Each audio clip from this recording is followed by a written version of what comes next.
Hello friends, कैसे हैं आप लोग। मेरे चैनल में आपका बहुत बहुत स्वागत है। और बहुत दिनों के बाद आना हुआ। एक्चुअली मेरा यूपी टीजीटी का इंटरव्यू था अभी 12 अक्टूबर को, तो अभी मैं थोड़ा सा उसमें व्यस्त हो गई थी। तो अभी चलिए फिर से स्टार्ट करते हैं पढ़ाई। तो देखिए, आपके बहुत सारे एग्ज़ाम हैं जो फिर से होने वाले हैं। जैसे डीएसएसबी का एग्ज़ाम आपका हो सकता है जल्दी ही नेक्स्ट ईयर, ठीक है। तो बाकी आपका केवीएस का भी फॉर्म आने वाला है, और टीजीटी पीजीटी का तो नोटिफिकेशन आ चुका है, उसका फॉर्म भी आने वाला है। हो सकता है इस वीक आ जाए या नवंबर तक आ सकता है। तो फॉर्म आ जाएगा तो उसके पेपर होने की भी संभावना उतनी ही जल्दी है। इस बार तो यही कहा जा रहा है 6 महीने में एग्ज़ाम करा दिया जाएगा। तो ठीक है, तो फिर बहुत अच्छे से आप तैयारी शुरू कर दीजिए। तैयारी तो आप कर ही रहे होंगे। इंडियन हिस्ट्री अपनी बहुत अच्छी आप मजबूत कर लीजिए। सारा कुछ आपको पढ़ना है इंडियन हिस्ट्री में, ठीक है। तो बाकी चलिए, आज हम पढ़ेंगे शिल्प के षडांग, ठीक है। भारतीय चित्रकला के 6 अंग कौन कौन से हैं? रूप, भेद, प्रमाण, भाव, लावण्य, योजना, सादृश्य, वणिका, भंग, ठीक है। ये भारतीय चित्रकला के 6 अंग हैं और बहुत इम्पॉर्टेंट है। बहुत बेसिक सी चीज़ है, आप सभी ने पढ़ी होगी, हमेशा से पढ़ी है, ग्रेजुएशन में भी पढ़ा होगा आपने। और आपके हर एग्ज़ाम में लगभग हमेशा कंपलसरी समझ लीजिए इसको, इम्पॉर्टेंट है। हर एग्ज़ाम में 1 या 2 क्वेश्चन तो ये आते ही आते हैं। 4-5 नंबर आपके इससे आपके पक्के होते हैं, ठीक है। चाहे वो नेट का एग्ज़ाम हो, नेट में सीरीज़ लगाने को आती है रूप भेद लाइन से इसको, बाकी हर एग्ज़ाम में इसका क्वेश्चन आता ही है, ठीक है। तो इसको मैं आपको थोड़ी सी डिटेलिंग में बताऊंगी, इसको पढ़ाऊंगी, क्योंकि मैं अभी जब इंटरव्यू देने गई थी तो वहाँ पर उन्होंने मुझसे इसकी डिटेलिंग पूछी थी, ठीक है। इस तरीके से नहीं पूछा था कि इसका क्या होता है, ये इसके 6 अंग के नाम बताइए, ठीक है, शिल्प के षडांग। बल्कि उन्होंने बहुत ही विश्लेषण तरीके से उन्होंने पूछा था, कहा था इसकी व्याख्या करके बताइए कि इसकी मीनिंग क्या होती है, क्या होता है षडांग, ठीक है। पढ़ा तो आपने भी होगा, बहुत अच्छे से पढ़ा होगा, हो सकता है डीपली ना पढ़ा हो।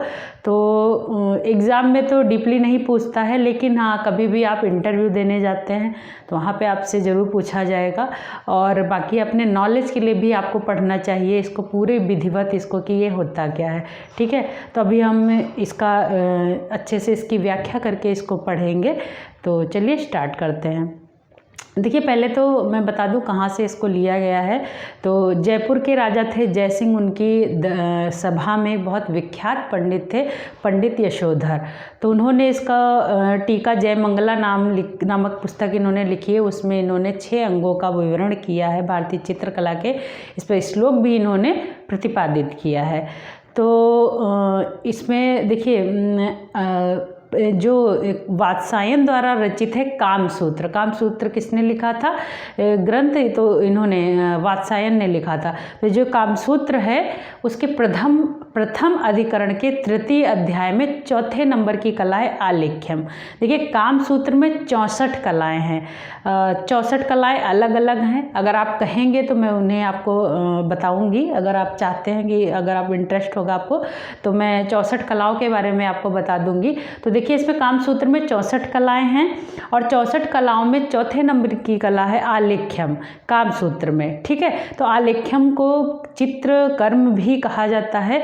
तो उस आलेख्यम पर इन्होंने, पंडित यशोधर ने टीका जयमंगला लिखी है 11वीं शताब्दी में।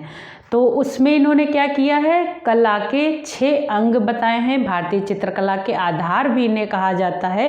ये समझ लिए, इन 6 अंगों के बिना चित्रकला की कल्पना भी नहीं की जा सकती। कोई कलाकार इनको प्रयोग के बिना कोई अपनी पेंटिंग को पूरा नहीं कर सकता है, ठीक है। शुरुआत ही यहीं से होती है आपकी पेंटिंग बनाने की। तो इसके लिए जो है इन्होंने एक श्लोक प्रतिपादित किया था, उसकी कोई विशद व्याख्या का विवरण इन्होंने नहीं किया है। तो श्लोक इस प्रकार है: रूप भेदा प्रमाणानि भाव लावण्य योजनम सादृश्यम वणिका भंग इति चित्र षडंकम। अब ये श्लोक भी जरूर याद कीजिएगा। उन्होंने मुझसे इंटरव्यू में वहाँ पे श्लोक पूछा था, बाकायदा उन्होंने गाने के लिए बताया, कहा था कि गा के आप श्लोक इसको सुनाइए मुझे, ठीक है। तो श्लोक भी जरूर याद कीजिएगा। बहुत छोटी छोटी चीज़ें चीज़ें हैं हम लोग ध्यान नहीं देते हैं, लेकिन बहुत ही ज़रूरी होती हैं। हर जगह पे कहीं भी कुछ भी पूछा जा सकता है, इसलिए आपको सब कुछ बहुत अच्छे से पढ़ना है, बहुत डिटेलिंग से आपको पढ़ना है। ठीक है, तो इन्होंने श्लोक प्रतिपादित किया था पंडित यशोधर ने टीका जयमंगला में 11वीं शताब्दी में। ठीक है, तो इस श्लोक में इन्होंने पूरा एक विशद विवरण नहीं लिखा है, रूप भेद क्या होता है। उसके बाद जो है भारत में जो है सबसे पहले अवनींद्रनाथ टैगोर ने अपनी पुस्तक में इसकी व्याख्या की है। पुस्तक कौन सी थी? 6 लिम्स ऑफ पेंटिंग, यानी शिल्प के षडांग नामक पुस्तक इन्होंने 1921 में लिखी थी अवनींद्रनाथ टैगोर ने। इन्होंने इसमें भारतीय चित्रकला के 6 अंगों के बारे में पूरी विशद व्याख्या लिखी हुई है, इसका अर्थ लिखा है, लेकिन बांग्ला भाषा में लिखा है ये वाली पुस्तक। और महादेव शाह जो थे उन्होंने इसको हिंदी में अनुवाद किया था। ठीक है, तो अभी हम लोग पढ़ते हैं इसके 6 अंग जो भारतीय चित्रकला के हैं। कौन कौन से हैं? पहले तो मैं आपको श्लोक लिख के बता देती हूँ, इसको जरूर याद कीजिएगा आप। रूप भेद, रूप भेदा प्रमाणानि भाव लावण्य योजनम। सादृश्यम वर्णिकाभंग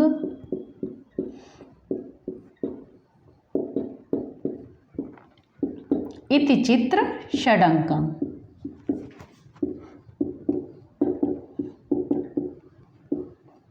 ठीक है, ये श्लोक है, इसको याद कीजिएगा। और 6 इस तरीके से अलग अलग आपका लिखा होता है। रूप भेद, दूसरा नंबर है प्रमाण, तीसरा है भाव, चौथा है लावण्य योजना,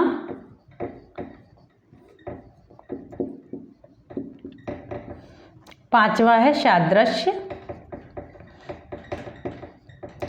और छठा है वर्णिका भंग। ठीक है, तो ये 6 जो है आपके ये 6 अंग हो गए। ठीक है, तो ये 6 नाम हो गए, रूप भेद प्रमाण भाव लावण्य योजना सादृश्य वर्णिका भंग। ठीक है, तो मैं आपको इसकी व्याख्या सहित इसको बताऊंगी, लेकिन ये देखिए इसके जो है एक छोटे छोटे अर्थ हैं, छोटे शब्दों में इन्हें हम क्या कह सकते हैं, इसका क्या मीनिंग है वो मैं आपको लिखकर बता देती हूँ, उसे ज़रूर याद कीजिएगा, क्योंकि एग्ज़ाम में आपके व्याख्या नहीं पूछी जाएगी।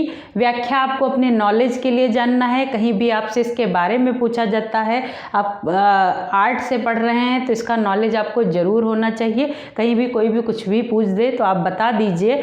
और बाकी कभी इंटरव्यू, क्योंकि एग्ज़ाम देंगे, क्वालिफाई होंगे तो आपका इंटरव्यू होगा, उसमें भी अगर पूछा जाता है तो आप बता सके। ठीक है, लेकिन बाकी एग्जाम में आपके कैसे आता है, तो रूप भेद का अर्थ होता है, छोटा सा अगर कहें तो, दृष्टि का ज्ञान। ठीक है, दृष्टि का ज्ञान। आपके एग्जाम में ऑप्शन में लिखा होगा रूप भेद का क्या अर्थ होता है, तो 3 ऑप्शन अलग होंगे और एक ऑप्शन होगा दृष्टि का ज्ञान। तो आपको इस पर टिक करना है कि रूप भेद का अर्थ क्या होता है। तो अगर छोटे शब्दों में अगर हम कहें तो दृष्टि का ज्ञान, की आंखों के द्वारा हम कि कोई भी आकृति की पहचान बता सकते हैं, कि कोई भी चीज़ अगर बनी है पेंटिंग में तो उसमें अंतर कैसे पता करना है, कि वो माँ का चित्र है, बेटे का चित्र है, कृष्ण का चित्र है कि बुद्ध का चित्र है, ये अपनी आँखों के द्वारा ही पहचान पाएंगे। तो ये होता है रूप भेद, यानी दृष्टि का ज्ञान। ठीक है, उसके बाद है प्रमाण। प्रमाण का अर्थ होता है ठीक अनुपात या बनावट। ठीक अनुपात या बनावट, इसमें क्या होता है, प्रमाण में जो है ठीक अनुपात या बनावट, किसी भी पेंटिंग में जब हम कुछ भी बनाते हैं तो उसकी ठीक बनावट जरूर, एक नाप होती है, एक माप होती है, कि अगर एक मनुष्य बनाया जाए तो उसकी माप क्या है, स्त्री बनाई जाए तो उसकी माप क्या है, और अगर एक राक्षस बनाया जाए तो उसकी माप क्या हो सकती है, बच्चा बनाया जाए तो उसकी माप क्या है, क्योंकि सबकी माप नाप सब कुछ अलग होगा। अगर समुद्र है तो तो वो समुद्र की तरह दिखना चाहिए, ना कि अगर कोई पेपर है आपने उसको पूरा नीला ऐसे ही पेपर में रंग कलर कर दिया तो वो समुद्र नहीं कहा जाएगा। उसकी एक माप, एक नाप होगी, एक बनावट होगी, तभी आप इसको समुद्र कह पाएंगे, ना कि एक कागज़ पर नीला रंग पोत दिया जाए तो उसको समुद्र नहीं कहा जाएगा। इसलिए एक ठीक अनुपात और बनावट हर चीज़ की होती है, वो कुछ भी हो, चिड़िया हो, पक्षी हो, जानवर हो, पानी हो या कुछ भी एनीथिंग हो, उसको जो है एक प्रमाण की आवश्यकता होती है। ठीक है, तो इसका अर्थ है ठीक अनुपात या बनावट। उसके बाद है भाव। भाव का अर्थ होता है हृदयगत भावना। हृदयगत भावना यानी भाव मतलब जैसे कि आप रस आपने पढ़े होंगे नाट्यशास्त्र में, 9 रस बताए गए हैं, ठीक 8 रस बताए गए हैं। ठीक है, भरत मुनि ने बताया है। तो ये जो रस भाव रस जो होते हैं वो हमारे मन में उत्पन्न होते हैं, जैसे वीर रस हो गया, हास्य रस हो गया, श्रृंगार रस हो गया, आपने सुना होगा इसके बारे में। और उन्हीं का भाव होता है स्थायी भाव। ठीक है, तो जैसे हास्य रस का स्थायी भाव होता है हास, श्रृंगार का रति, और क्रोध का क्रोध, कुछ ऐसी इसी तरीके से होता है। ठीक है, तो आपने पढ़े होंगे स्थायी भाव। मैं आपको आगे थोड़ा सा डिटेलिंग में इसमें बता दूंगी कौन से रस के कौन से भाव होते हैं। ठीक है, तो इसको इस जगह पे इसको इसीलिए बताया गया कि चित्र अगर माँ बना दी गई है तो वो एक उसके चेहरे पे वात्सल्य झलकना चाहिए। क्रोध में बच्चे को नहीं लेगी ना तो वो दिखाई पड़ेगा कि ये गुस्से में, लेकिन अगर अपने बच्चे को खिला रही है तो उसके चेहरे पर वात्सल्यता का झलकना बहुत ज़रूरी है। इसीलिए उसके जो आकृति बनी है उसके जो भाव दिखाए जाते हैं चेहरे पे, वही ये तीसरा अंग हो गया भाव, जो हृदय के अंदर से जो भावना चेहरे पे आती है। जो मन में हमारे जो भाव होगा वही हमारे चेहरे पे, हमारी बॉडी पे झलकने लगता है। ठीक है, उसके बाद है लामण योजना। तो भाव तो हो गया अंदर की भावना, जो हमारे मन में गुस्सा आएगी तो चेहरे और शरीर पे गुस्सा झलकेगी, हंसी या पूरे शरीर पे हंसी झलकेगी, इस तरीके से खुशी होगी तो खुशी झलकेगी। तो ये अंदर की भावना हो गई। उसके बाद है लामण योजना, ये लामण योजना जो है बाहरी सुंदरता को दर्शाती है। उसको सजा के कोई स्त्री है वो बहुत सुंदर लग रही, अंदर से वो कैसी भी हो लेकिन बाहर से वो सुंदर लग रही है। किसी वस्तु को, किसी घर को जो बाहरी आकर्षण होता है, जो बाहर से एकदम से देख के हमको लगता है वाह ये कितना सुंदर है, तो वही है लामण योजना, जो बाहरी सौंदर्यता को दर्शाता है। यानी इसका अर्थ होता है कलात्मकता तथा सौंदर्य का समावेश। ठीक है, सौंदर्य का समावेश। उसके बाद है सादृश्य, मतलब देखे हुए रूपों की पहचान करना। इसका मीनिंग है देखे हुए रूपों की पहचान करना, मतलब किसी चीज़ में सिमिलरिटी दिखाना। देखिए जैसे कृष्ण का चित्र बना है, ठीक है, एग्जाम्पल के लिए मैं आपको बता रही हूँ, कृष्ण का चित्र है तो उनके साथ मोर पंखी होगी और बांसुरी होगी तो हम जान जाएंगे ये कृष्ण है। सिंपल से बने होंगे तो हो सकता है ना पहचान, लेकिन अगर उनके पास किसी आकृति बनी हो, उसके पास अगर बांसुरी है और मोर पंखी लगी हुई है तो हम पहचान जाएंगे ये कृष्ण का ही चित्र है।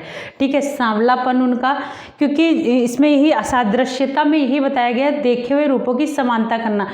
वो आकृति तो जैसे कृष्ण की है ही, लेकिन कुछ चीज़ें उनके साथ ऐसी जुड़ी हुई होती हैं जिनसे भी हम पहचान कर सकते हैं कि ये कृष्ण की ही मूर्ति है। ठीक है, शंकर जी का है तो उसमें जटा होगी, त्रिशूल होगा, डमरू होगा, तो हम पहचान जाएंगे ये शंकर जी की मूर्ति।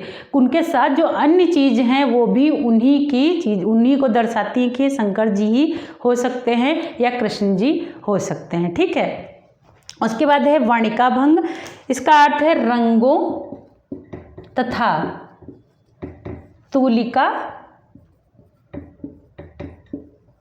के प्रयोग का ज्ञान।